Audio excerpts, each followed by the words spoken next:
We have been looking at Streeck's 5 disorders of capitalism.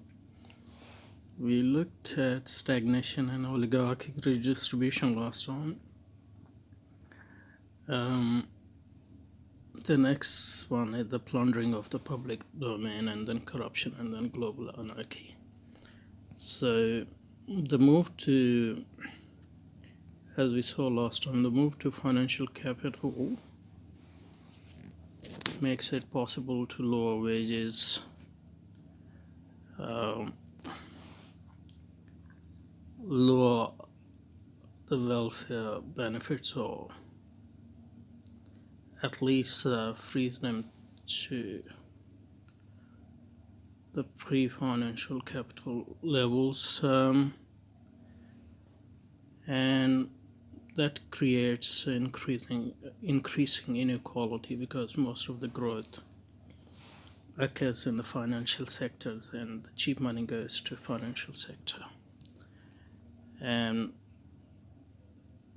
under oligarchic redistribution, the Keynesian bond, which tied the profit of the rich to the wages of poor, is severe, cutting the fate of economic elites loose from that of the masses, which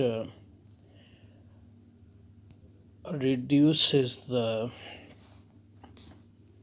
support for the system, obviously its legitimacy.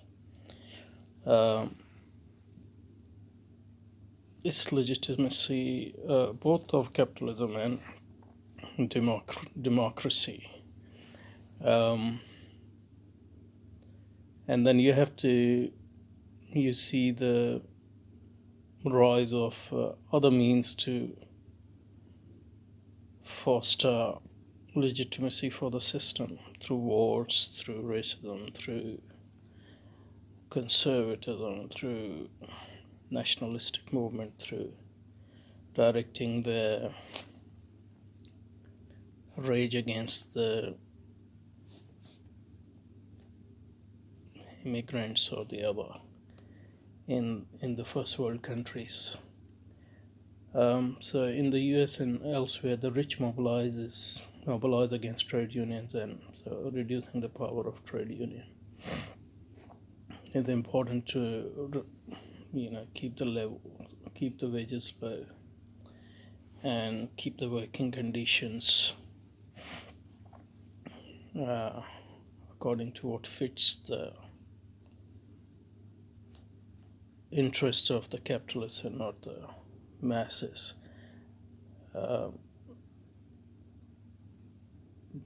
So in the youth and world, the rich mobilize against trade unions and minimum wage statutes. Although low wages weaken aggregate demand, but apparently they can do so because the abundant supply of fresh money replaces mass purchasing power, and also credit. So household credit, household debt, increase in household debt. That's another way to keep the purchasing power going, by enabling those who have access to it to make their profit in the financial sector. So the next one, closely related to this is the third disorder, the plundering of the public domain through underfunding and privatization. As we saw last time, capitalism is a system of plunder. It starts with plunder, and then it goes into its colonial era, and it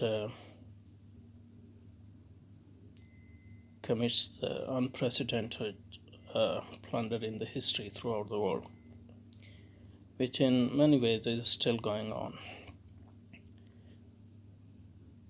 But as the capitalism matures, its internal plunder decreases, and because of the rise of the profits, and because of the immense wealth which is accumulated, it's possible to redistribute some of them in order to boost the demand, and that increases the living standards in the heartlands of the capitalist countries. But once this form of capitalism saturates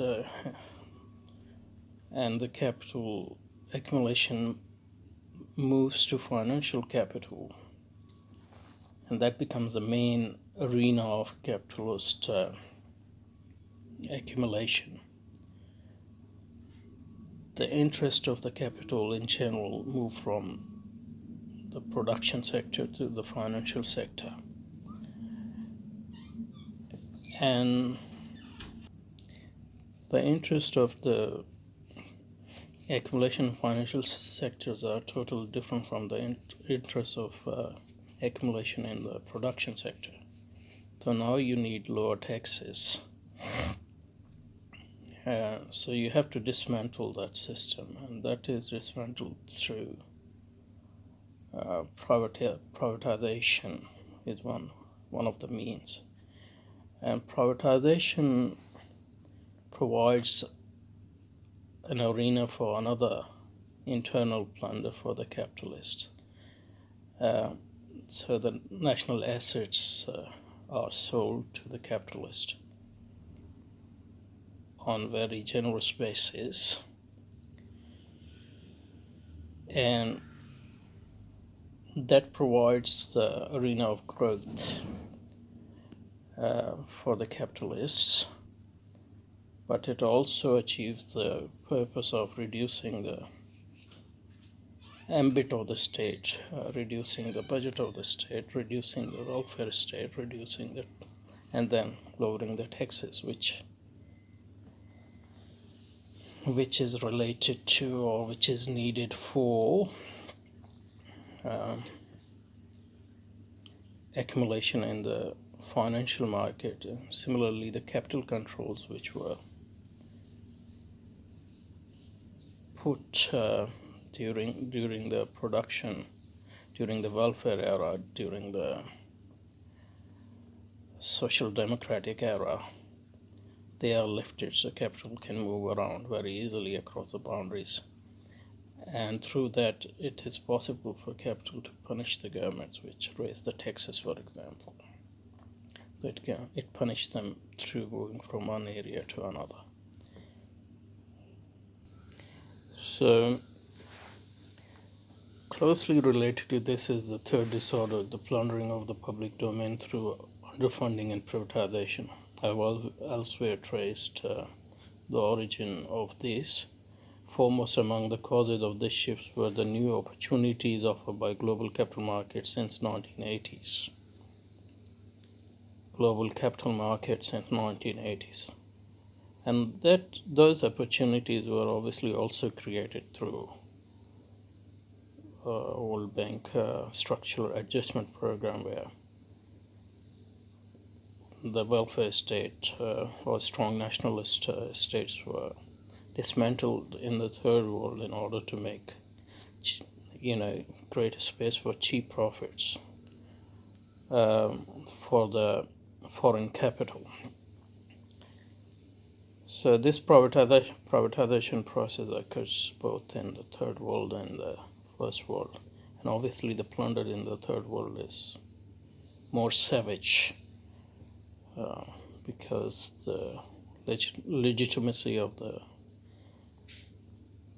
capital is always with the heartlands of the capitalist countries, because eventually they are protected by those countries, and especially by the America, which is basically the defense arm of the big capitalist corporations and the financial capital. So foremost among the causes of this shift was the new opportunities offered by global capital markets since the 1980s for tax flight, tax evasion, tax regime shopping, and the extortion of tax cuts from governments by corporations and earners of high incomes. Attempts to close public deficit relied almost exclusively on cuts in government spending, which resulted in increase in inequality and decrease in welfare, increase in poverty, both social security and to investment in physical infrastructure and human capital. So the government spending need to be cut because the taxes need to be lowered or cut because that's the new interest of the financial capital. As income gains accrued increasingly to the top 1%, the public domain of capitalist economies shrank, or if they couldn't shrink, then they actually increasingly relied on borrowing from the private sector in order to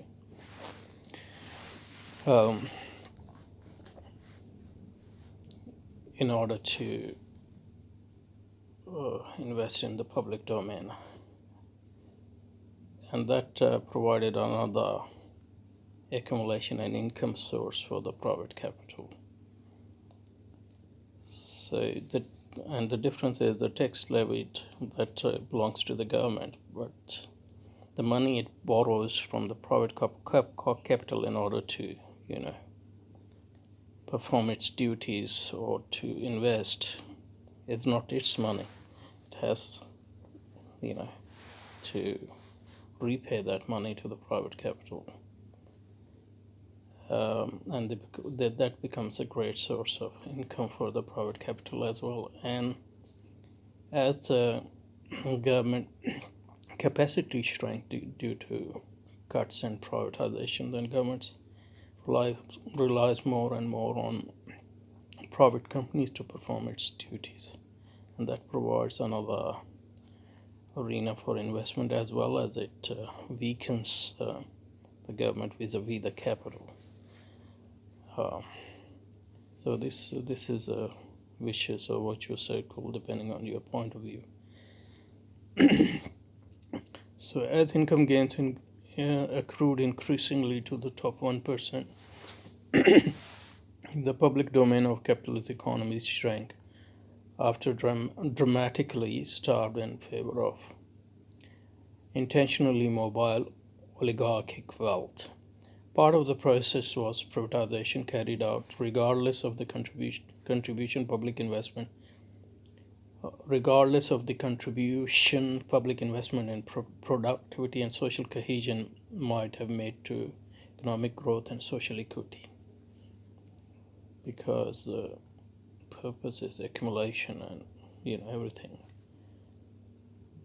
serves accumulation. So if higher economic growth and higher productivity and higher social equity serve the accumulation, then that was fine.